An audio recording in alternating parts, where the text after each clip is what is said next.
বাংলাদেশ জামাত ইসলামী কোনো সময় সন্ত্রাসের রাজনীতি করেনি এবং করবেও না। আওয়ামী লীগের জন্মই হলো এরা সন্ত্রাস দিয়ে।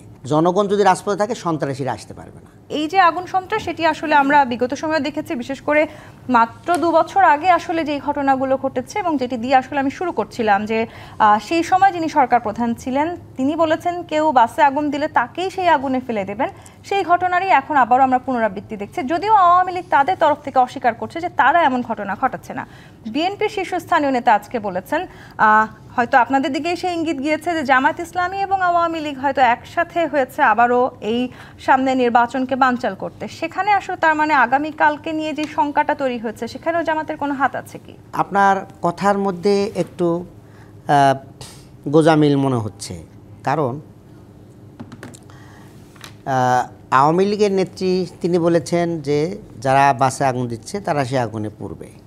আবার বলছেন যে এই ক্ষেত্রে জামাত আওয়ামী লীগের সাথে মিলে আগুন দিচ্ছে। এটা না, আমি বলিনি, বিএনপির একজন শীর্ষস্থানীয় নেতা তিনি অভিযোগ করেছেন। আমি সেটি জানতে চেয়েছি যে এই অভিযোগটি আদৌ সত্য কিনা। এরকমও বলেন নাই। রিজভী ভাইয়ের যে কথাটা আপনাকে কোট করেছেন, কিন্তু আবার বলার সময় আপনি বলতেছেন যে এটা মানে জামাত এটার সাথে জড়িত আছে কিনা।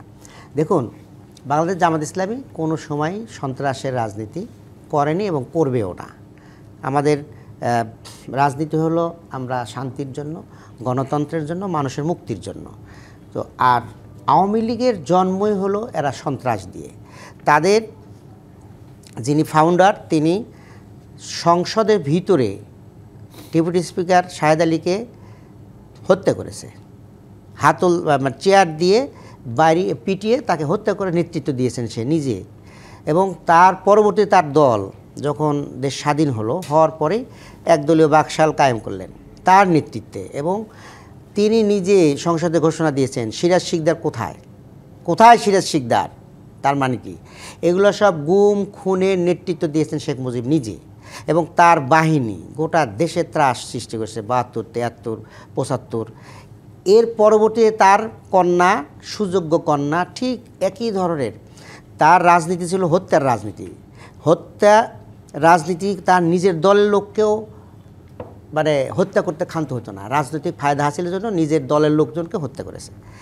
এখন সে পালিয়ে ভারতে অবস্থান করছে, ওখান থেকে আবারও নানান ধরনের ষড়যন্ত্র চলছে, এবং তারা যে বাংলাদেশ থেকে কোটি কোটি টাকা লুটপাট করেছে, এই টাকাগুলো নিয়ে তার বিদেশে আরাম আয়েশ করতেছে এবং ওই টাকাগুলো এখানে ইনভেস্ট করতেছে।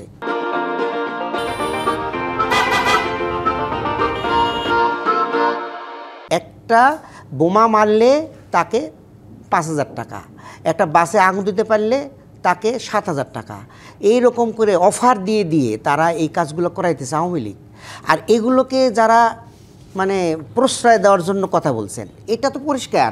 আপনি মনে করেন যে কারা এগুলো এই দিচ্ছে, এই আমাদের মানে বিএনপির মহাসচিব সাহেব উনি কয়েকদিন আগে ঘোষণা দিয়েছেন যে তারা আওয়ামী লীগের সকল মামলাগুলো তুলে নেবে।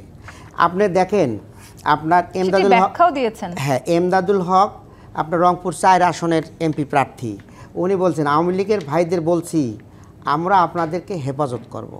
এরপরে নাটোরের 4 আসনের এমপি প্রার্থী আব্দুল আজিজ সাহেব তিনি বলছেন যে আমরা নির্বাচিত নেতাকর্মীদের আওয়ামী লীগের নেতাকর্মীর নিরাপত্তা চাদরে বেষ্টন করে রাখবো। এগুলো কিসের আলামত? এগুলো মিলে তালে তারা এই কাজগুলো একটা করতেছে যে জনগণ যখন 5 দফা দাবিতে একটা আন্দোলন সৃষ্টি করেছে, অহিংস আন্দোলন, কোনো ভাঙচুর নাই, কোনো ক্ষয়ক্ষতি নাই, এই ধরনের একটা আন্দোলনকে একটা মানে বিভীষিকা সৃষ্টি করার জন্য এই আওয়ামী লীগের সাথে তাল মিলিয়ে আমরা মনে করতে পারি যে বাসে আগুন দেওয়ার ক্ষেত্রে তাদেরই হাত থাকতে পারে। আমরা বলবো যে এটা কেন, এগুলো দোষারোপ করবো কেন? আমরা একটু তদন্ত করে দেখি যে কারা আসলে করতেছে। আমরা সরকারকে সহযোগিতা করি এবং এই আগুন সন্ত্রাসকে বন্ধ করি। এগুলো না করে আপনাদের একজনকে আরেকজনের দিকে কেন ঠেলে দিচ্ছেন? এটা তো আমরা ফ্যাসিবাদ বিরোধী সকল গোষ্ঠীকে এক থাকতে হবে। এই ফ্যাসিবাদের এই আস্ফলন ঠেকানোর জন্য আমরা যেমন 5ই আগস্টের আগে যেমন ঐক্যবদ্ধ ছিলাম, এখন আমাদের ঐক্যবদ্ধ থাকতে হবে, থেকে আমরা এগুলোকে নিয়ন্ত্রণ করি। যদি কোনো জায়গায় কোনো মানুষকে আমরা দেখতে পারি সেগুলোকে আমরা ধরে নিয়ে এসে তাদের সাথে ইন্টারোগেশন করে আমরা বের করে নিয়ে আসি আসলে কারা এগুলো করতেছে। এবং আগামীকালকে আপনারাও তো মাঠে থাকার, রাজপথে থাকার ঘোষণা দিয়েছেন। সেক্ষেত্রে আসলে যে শঙ্কা পুরো জাতি করছে, বাংলাদেশ আসলে কালকের দিকেই তাকিয়ে আছে, সেখানে আরো বেশি সহিংসতা হওয়ার কোনো ধরনের সম্ভাবনা আছে কিনা? কোনো সম্ভাবনা নাই। জনগণ যদি রাজপথে থাকে সন্ত্রাসীরা আসতে পারবে না। জনগণ যদি রাজপথে সচেতন থাকে তাহলে তো আপনার সাধারণ মানুষের তো সমস্যা নাই। সাধারণ মানুষ নিরাপদে চলাচল করতে পারে, সেই ব্যবস্থা যেন জনগণ সাথে থাকবে, রাস্তায় থাকবে এবং কোনো ধরনের আগুন সন্ত্রাস যেন কোনো ঘটনা না করতে পারে সেই ধরনের ব্যবস্থা করবে।